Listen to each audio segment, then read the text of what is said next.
दोस्तों इससे पहले वाली वीडियो में हमने जाना था कि रशिया में सबसे पहले कौन सा धर्म था और वहाँ पर हिंदू धर्म था या नहीं था। ये हमने इन सब के बारे में पिछली वीडियो में बात कर ली थी।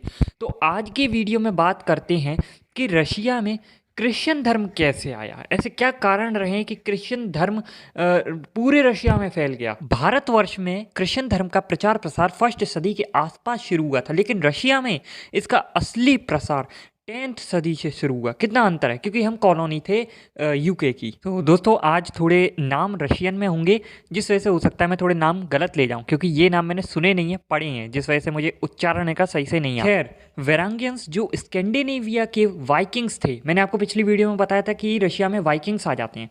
तो इन्होंने क्या किया था कि दिनायपर नदी के किनारे स्थित नोवगोरोद और कीव जैसे स्थलों पर अधिकार कर लिया था। 988 में रूस के राजा व्लादिमीर फर्स्ट ने ईस्टर्न ऑर्थोडॉक्स क्रिश्चियनिटी को अपनाया और अपने लोगों से भी कहा कि आप भी इसे अपनाइए। खैर, ये फोर्सफुली नहीं था। जो व्लादिमीर फर्स्ट थे, उनका ये जो फैसला था, ये राजनीतिक धार्मिक चुनौती भी था, क्योंकि उन्होंने इसके माध्यम से ही बाइजेंटाइन एम्पायर के साथ दोस्ती और व्यापार को बढ़ावा देने का भी लक्ष्य रखा था। उन्होंने अपनी राजधानी को कीव से व्लादिमीर नामक स्थल पर शिफ्ट किया, जो धीरे धीरे मॉस्को बन गया।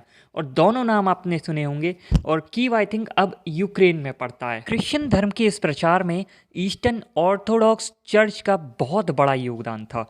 रशियन ऑर्थोडॉक्स चर्च ने अपने धार्मिक और सांस्कृतिक प्रतीकों को लोगों तक पहुंचाने में सक्रिय भूमिका निभाई थी। इसका असर लोगों के एक तरह सोच में भी देखने को मिलने लगा था। लोग धीरे धीरे जो क्रिश्चियन धर्म है उसकी ओर आकर्षित भी होने लगे थे। आपने मंगोलों को तो सुना ही होगा, कितने भयानक लड़ाके थे। तो मंगोल इन्वेजन्स ने 13th सेंचुरी में रशिया पर अधिकार कर लिया, लेकिन इसके बावजूद क्रिश्चियन धर्म का प्रचार नहीं रुका, वो बढ़ चढ़कर होता रहा। मंगोल्स ने ईस्टर्न ऑर्थोडॉक्स चर्च को अपने राज्य में स्थापित रहने दिया और इसने अपने प्रचार को जारी रखा। यहाँ पर मैं आपको एक छोटी सी बात बता दूं कि जो रशिया में क्रिश्चियन है वो ऑर्थोडॉक्स क्रिश्चियन है। बाकी और भी कंट्रीज हैं जहाँ पर कैथोलिक क्रिश्चियन बहुत ज़्यादा पाए जाते हैं। 15वीं और 16वीं सदी में मॉस्को ग्रांड डुची मस्कवी ने अपने अधिकार को और भी बढ़ाया और इवान तृतीय के नेतृत्व में रशिया एक शक्तिशाली राजा की तरफ बढ़ रहा था। इस समय ईस्टर्न ऑर्थोडॉक्स चर्च और राजा के बीच गहरा संबंध था, जिसे symphony of church and state कहा जाता था। चर्च ने राजा को धार्मिक मान्यता और राजनीतिक अधिकार में सहायक बनाया। एक्चुअली होता क्या था कि उस टाइम आपने देखा होगा, इस्लाम हो गया, क्रिश्चियनिटी हो गया, ये बड़े धर्म हुआ करते थे। तो इनमें क्या था कि अधिकतर जो पावर होती थी वो या तो पादरी के पास होती थी, या फिर इस्लाम में मौलवियों के पास होती थी, या फिर हम कहें तो खलीफा के पास होती थी। वो धार्मिक अधिकार अधिक रखते थे। मतलब कि जो भी राज्य करेगा, जो भी शासन करेगा, वो धार्मिक ज़रूर होना चाहिए। इससे फ़र्क नहीं पड़ता कि वो राजनीतिक है भी कि नहीं है, पर तुम्हारा धार्मिक होना अधिक जरूरी है। जैसे कि पाकिस्तान में अभी भी चलता है कि मौलवियों की बात को अधिक महत्व दिया जाता है। कहने का मतलब ये है कि उस सोच को महत्व दिया जाता है। अब जैसे आर्मी की चलती है, लेकिन आर्मी की सोच भी तो मौलवियों से ही इंस्पायर्ड है ना। तो बस चीज़ें इस तरीके से थोड़ी बहुत चेंज हो जाती है, बाकी कुछ ऐसा ही था। अब हमारे यहाँ सनातन में क्या था, यहाँ पर चलती राजा की थी। जो राजा कहेगा होगा वही, लेकिन उसे सुझाव ऋषि मुनि वगैरह देते थे। कई बार ऐसा भी होता था कि राजा नहीं मानता था ऋषि मुनियों की बातें, तो उसे सही राजा नहीं माना जाता था, लेकिन चलती राजा की थी। 16th सेंचुरी के अंतिम भाग में इवान द टेरिबल का शासन था, जिसमें उसने अपने विरोधियों का बहुत कठोर तरीके से शिकार किया। इस समय चर्च ने राजा के खिलाफ उठने से बचने के लिए उसके साथ मिलकर काम किया। इवान IV के पुत्र फ्योडोर फर्स्ट के दौरान 1584 से 1598 तक इनका शासन था। तो उस समय क्या होता है कि चर्च और राजा के बीच में टकरार बढ़ गई और धीरे धीरे चर्च का प्रभाव कम होता गया। 17th सेंचुरी में रोमानोव डायनेस्टी ने शासन संभालने के बाद चर्च और राजा के बीच में फिर से मेलजोल को बढ़ावा दिया। पीटर द ग्रेट के ज़माने में रशिया ने वेस्टर्नाइजेशन का रास्ता अपनाया। इसमें ईस्टर्न ऑर्थोडॉक्स चर्च का प्रभाव कम हुआ और चर्च के कुछ अधिकार हाथ से चले गए। 18th सेंचुरी के अंत में कैथरीन द ग्रेट के शासनकाल में चर्च को फिर से अधिकार मिले और उसका संबंध राजा के साथ मजबूत हुआ। इस समय चर्च ने एजुकेशन और वेलफेयर के क्षेत्र में भी योगदान दिया। सोवियत यूनियन के समय 20th सेंचुरी के प्रारंभ तक कम्युनिस्ट सरकार ने धर्म को बहुत ही प्रभावी रूप से दबाया। चर्च को अन्य सामाजिक संस्थाओं के साथ मिलकर काम करने पर मजबूर किया गया और धार्मिक ज्ञान को संतुलन में रखने का प्रयास किया गया। 1991 में सोवियत यूनियन के बिखरने के बाद ईस्टर्न ऑर्थोडॉक्स क्रिश्चियनिटी फिर से प्रमुख धर्म बन गया। इस समय चर्च ने अपने प्रचार को और भी बढ़ावा दिया और देश भर में धार्मिक गतिविधियों को प्रोत्साहन दिया। खैर, अभी तक की समरी ये थी, लेकिन दोस्तों अभी क्या हालात हैं, तो अभी मुझे नहीं लगता कि जो चर्च हैं वो इतना कुछ रोल प्ले कर रहे हैं, क्योंकि बहुत कम लोग हैं जो अब चर्च जाते हैं। जो लोग हैं ना, अब वो मॉडर्नाइजेशन की तरफ ज़्यादा बढ़ रहे हैं। अब वो उतना टेम्पल्स में जाना, मस्जिदों में जाना और चर्च में जाना, ये सब काफ़ी कम कर दिया है लोगों ने। अब वो अपनी लाइफ को अपने तरीके से जीना पसंद करते हैं। उन पर कोई प्रेशर या फिर किसी तरह का कुछ भी दबाव नहीं होता कि आपको ये करना ही है। और पहले क्या होता था कि आप करोगे तो आपके पास खुशियाँ आएंगी, ये होगा, ये सब काफ़ी बोला जाता था। लेकिन अब लोग क्या है, वो सब करते हैं, मानते सब लोग हैं अपने अपने धर्म को, लेकिन वो अपने तरीके से चीज़ों को करने की कोशिश करते हैं। तो जिस वजह से अब जो धर्म है वो काफ़ी दब गया है। पहले जो लोग किया करते थे अब वो नहीं करते हैं। कई जगह ऐसा भी देखने को मिलता है कि जब क्रिश्चियनिटी आती है तो भाई एकदम से आप किसी को चेंज नहीं कर सकते। तो क्या होता था कि क्रिश्चियन और जो स्लाविक धर्म था ये दोनों मिक्सअप हो जाता था।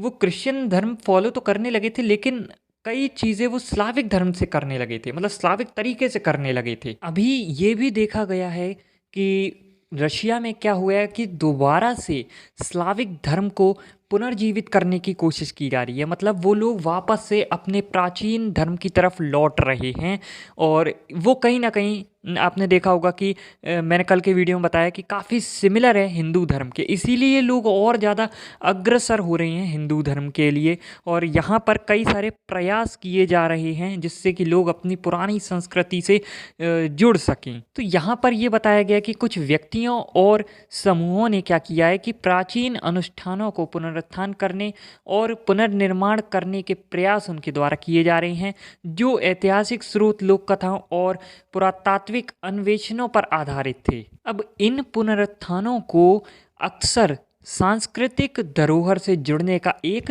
तरीका माना जाता रहा है और ये सदियों से प्राचीन धार्मिक प्रभावों से बचाने का एक माध्यम रहा है।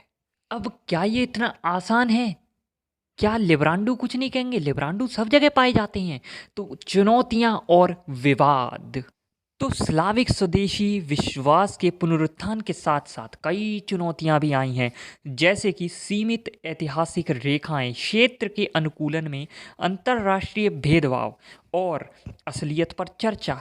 कुछ विरोधी ये इस बात पर विचार करते हैं कि पुनर्निर्माण के प्रयास मूल धार्मिक पद्धतियों के सारे रूप को पूरा नहीं कर सकते, जबकि दूसरे इसे एक सटीक सांस्कृतिक व्यक्ति का रूप मानते हैं। अंत में यही कहना पसंद करेंगे कि स्लाविक धर्म एक घने और बहुत आयामिक विश्वास तंत्र है जो पूर्वी यूरोप के स्लाविक लोगों के सांस्कृतिक इतिहास में गहराई से बसता है।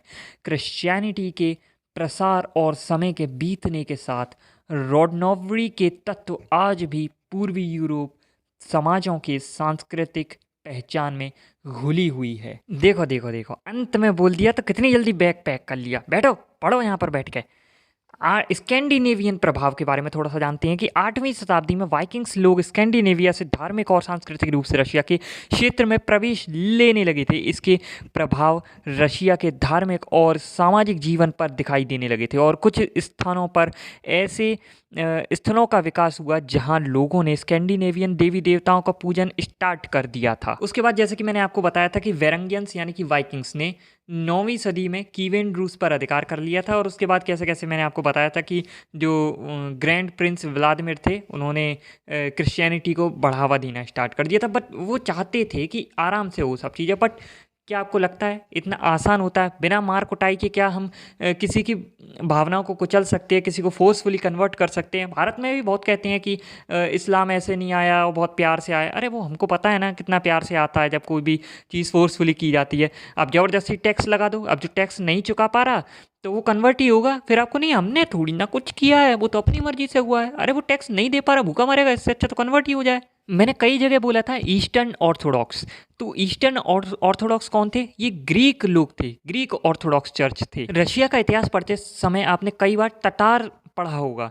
तो वो टटार जो थे वो मंगोल्स ही थे। मंगोल टटार्स के आधिपत्य के दौरान ईस्टर्न ऑर्थोडॉक्स को आधिकारिक धर्म बनाया गया था। लेकिन जैसा कि मैंने कहा कि कई जगहों पर क्या हुआ था कि स्लाविक धर्म और लोक परंपराओं का असर बना रहा था। जैसे कि मैंने कहा था कि वो मिक्सअप हो गया था सब।